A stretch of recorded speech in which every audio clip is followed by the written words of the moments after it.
প্রিয় ভিউয়ার্স, আসসালামু আলাইকুম। আমাদের কিশোর ইউটিউব চ্যানেলে সবাইকে স্বাগতম। আশা করি সকলেই ভালো আছেন। আলহামদুলিল্লাহ, আমিও ভালো আছি।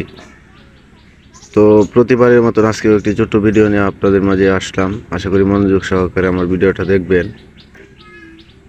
তো আপনারা ইতিমধ্যে দেখতে পাচ্ছেন যে একটি হাঁসের বাচ্চা আমার সামনে আছে। তো আসলে এই বাচ্চাটা হচ্ছে একটি চীনা হাঁসের বাচ্চা। তো আসলে এই যে এই বাচ্চাটা দেখেন, কিছুক্ষণ আগে সুস্থ ছিল, ভালো ছিল।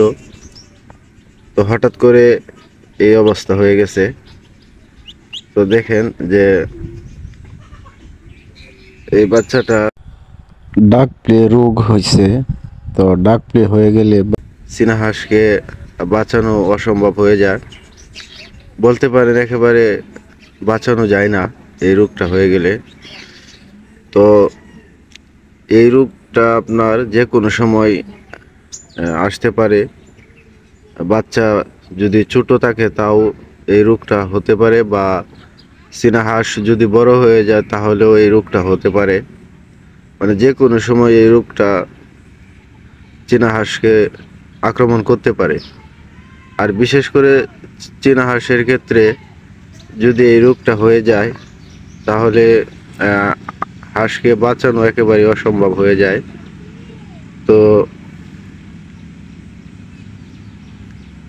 অবশ্যই যারা আমরা চীনা হাঁস পালি বা পালতে ইচ্ছুক, অবশ্যই আমরা একটা জিনিস মাথায় রাখবো যে চীনা হাঁস যারা পালতে ইচ্ছুক, অবশ্যই আমরা পশু ডাক্তারের সঙ্গে কথা বলে তারপর এই রোগের বিষয়ে আগে জেনে, সঠিক তথ্য জেনে অবশ্যই আমরা এই রোগ যাতে না আসে বা আসলে যাতে আক্রমণ না করতে পারে, তো সেই অনুযায়ী অবশ্যই আগেই প্রস্তুত নিতে হবে বা আগেই ওষুধ ব্যবহার করতে হবে।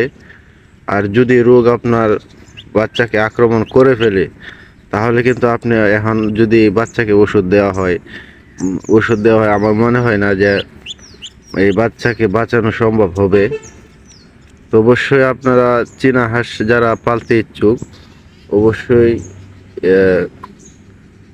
অবশ্যই আগে আপনারা এই রোগের প্রস্তুতি বা ওষুধ আপনারা আগে ব্যবহার করবেন।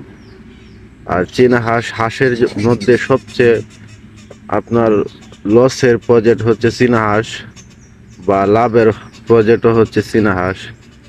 যদি হাঁস এই অসুখটা আপনার হাঁসকে ধরে ফেলে তাহলে কিন্তু আর হাঁসকে বাঁচানো যাবে না, বাঁচানো অসম্ভব হয়ে যাবে। এটা কিছুক্ষণের ভিতরে এই হাঁসটা মারা যাবে। তো আমি আসলে সেই বিষয়টাই আপনাদের মাঝে শেয়ার করতে চেষ্টা করছি। তো অবশ্যই যারা চীনা হাঁস লালন পালন করতে ইচ্ছুক বা করবেন ভাবছেন, তার আগে আপনার পশু ডাক্তারের সঙ্গে কথা বলে, সরকারি পশু ডাক্তারের সঙ্গে কথা বলে তারপর আপনারা চীনা হাঁস লালন পালন করবেন। তো আশা করি আপনাদের লস হবে না। তো সকলে সুস্থ থাকবেন, ভালো থাকবেন। আজকের মতন এখানে বিদায় নিচ্ছি। আল্লাহ হাফেজ।